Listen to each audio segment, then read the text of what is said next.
un habitué de la scène que je suis très heureux de retrouver, Crescent Marot, maire d'Auxerre, qui va essayer s'engage avec les innovateurs, les startups qu'on vous présente, et c'est vraiment ça aussi l'objet, c'est de pouvoir faire rencontrer les acteurs publics et les apporteurs de solutions, allier innovation et réalisme. Il va tout vous dire dans le cadre du projet mobilité de l'Auxerrois. Je vous demande d'accueillir le maire d'Auxerre, Crescent Marot, s'il vous plaît. Bienvenue. Allez, c'est parti. Bonjour. Donc aujourd'hui, je vais essayer de vous parler de l'Auxerrois, de l'innovation et du réalisme pour innover. Je rappelle quand même brièvement, l'Auxerrois, c'est un territoire rural, c'est 70 000 habitants, 29 communes, 434 km², dans l'axe nord-sud Paris-Lyon.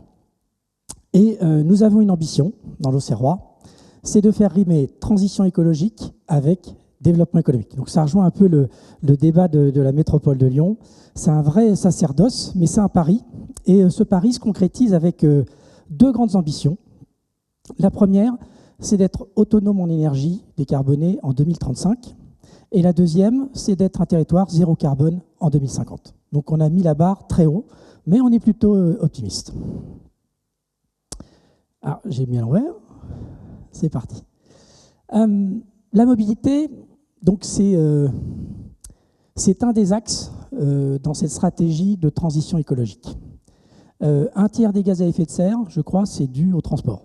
Donc dans notre stratégie, c'est quelque chose à ne pas négliger. Il faut vraiment qu'on y soit très sensible.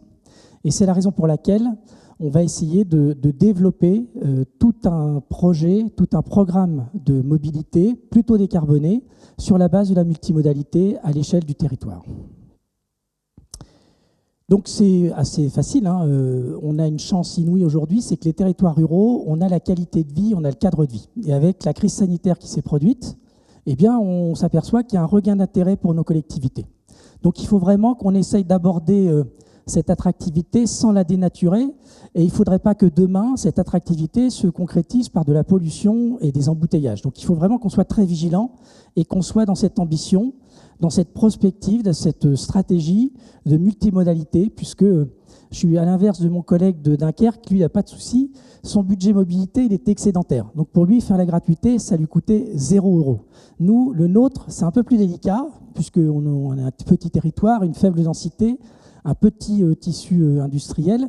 Donc c'est quelque chose qui coûte très cher et on n'a pas cette densité de personnes, d'habitants. Donc il faut qu'on essaye d'utiliser tous les leviers, tous les types de transport et de permettre cette interopérabilité entre tous ces types de transport à l'échelle du territoire. Donc c'est un peu le pari qu'on fait sur l'ensemble de l'Auxerrois. Première stratégie, premier axe, c'est le déploiement d'une offre Vélib. Donc on va dire une offre de vélo à assistance électrique sur l'ensemble du territoire. Donc ce qui est assez ambitieux à l'échelle d'un territoire rural.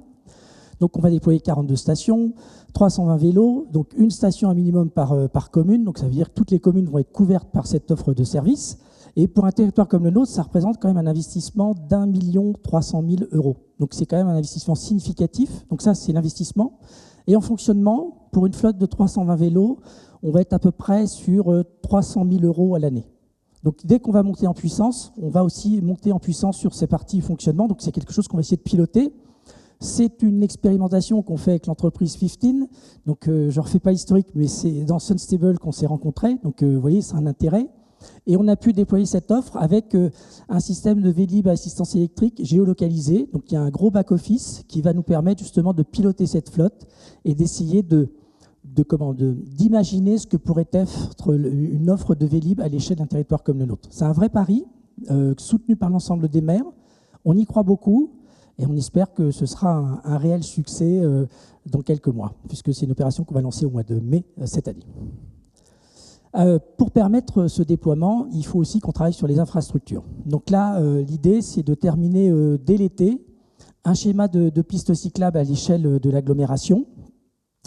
C'est un schéma qui représente à peu près 270 km de pistes cyclables. Une partie sont d'intérêt communautaire, une autre, à peu près la moitié, la moitié sont d'intérêt communaux. La particularité, c'est que la compétence voirie n'est pas l'intercommunalité. Donc elle est bien à l'échelle des communes.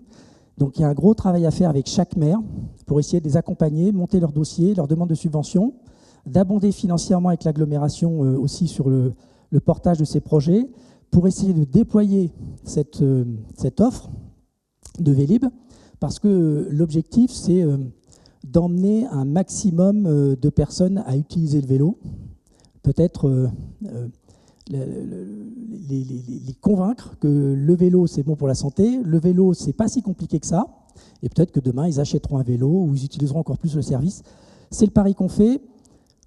On est plutôt optimiste. L'objectif, c'est que ça reste un service, alors pas gratuit, on est contre la gratuité dans le territoire, mais plutôt un service abordable. Donc sur des locations longue durée, on est à peu près sur un tarif de 25 € par mois. Voilà. Il faut que ça reste accessible si on veut emmener un maximum de population avec nous. Un autre axe sur lequel on travaille beaucoup, c'est lutter contre l'autosolisme. Pourquoi ? On a à peu près, sur les 1/3 des gaz à effet de serre, 70%, c'est le transport routier. Donc la voiture, ça pèse beaucoup dans cette pollution, dans ce réchauffement climatique. Et il y a beaucoup d'autosolisme. Donc en territoires ruraux, à peu près 80% des déplacements se font en voiture. Et sur ces 80% de déplacements, il y a à peu près la moitié qui sont des déplacements inférieurs à 10 km. Donc il faut qu'on essaye de trouver des solutions pour que on évite d'avoir un maximum de voitures sur nos routes, donc un maximum de pollution. Le covoiturage, c'est une des pistes. Malheureusement, dans les territoires denses, la technologie suffit à pouvoir créer ces communautés. Donc là, on a fait le pari, encore avec une start-up qu'on a rencontrée dans ces échanges. Donc, elle s'appelle Carros. Et le concept de Carros, c'est d'associer à la fois la technologie et également les communautés. Donc il y a un gros travail qui est fait auprès des employeurs pour essayer de les amener à participer, à déployer l'offre et à convaincre leurs salariés d'intégrer ce programme. Donc aujourd'hui, on est sur une offre gratuite, donc c'est la collectivité qui porte le coût du covoiturage. Bon, c'est un coût à peu près à l'année de 60 000 €. Mais à terme, ce qu'on veut, c'est à peu près que ce soit l'équivalent du prix d'un ticket de bus pour essayer de travailler dans cette stratégie du MaaS, donc Mobility as un seul service. Et donc, on va essayer de généraliser, un peu comme pour le relevé libre. Donc, ça coûte l'équivalent d'un ticket de bus.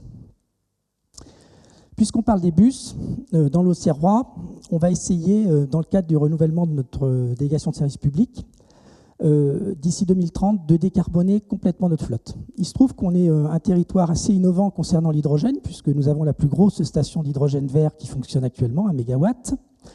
Nous avons déjà 5 bus à hydrogène, 100% français, Safra. La technologie de la station de production hydrogène est également française, c'est Dynamix. Donc l'idée, c'est à partir de janvier 2024 jusqu'à janvier 2030, c'est de décarboner complètement la flotte de transport urbain. Donc on travaille peut-être sur un projet d'unité de rétrofitage à Auxerre. Et je veux rassurer Madame la Ministre, concernant le transport lourd, je suis plutôt optimiste sur sa décarbonation, puisqu'on espère dès l'année prochaine expérimenter le rétrofitage d'un poids lourd. Donc je vous invite très volontiers à venir voir cette réalisation.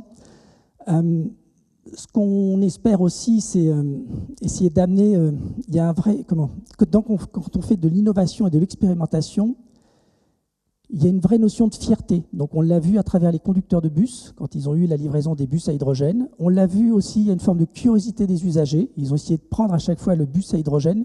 Donc ça permet aussi d'amener une forme d'acceptabilité du citoyen sur l'accompagnement et le soutien à ces politiques publiques décarbonées. On a un aéroport. Alors je précise parce que ça pourrait surprendre, mais à Auxerre, on a un aéroport, donc parce qu'il y a un poste aux frontières, donc on peut aller dans le monde entier et venir du monde entier à Auxerre. Et il y a un projet d'école de pilotage sur cet aéroport avec des avions électriques. Et on espère aussi permettre l'expérimentation, toujours dans le cadre de ce hub hydrogène. On espère dans les prochaines années d'un avion à hydrogène à Auxerre en expérimentation autour de cette infrastructure. Je ne vous ai pas parlé du train, parce que ça, c'est échéance 2025-2026, mais il est très probable, non, il n'est même pas probable, c'est certain, puisque les commandes sont faites auprès d'Alstom. Donc, on va expérimenter le train à hydrogène entre La Roche et Auxerre, en lien avec la station d'avitaillement.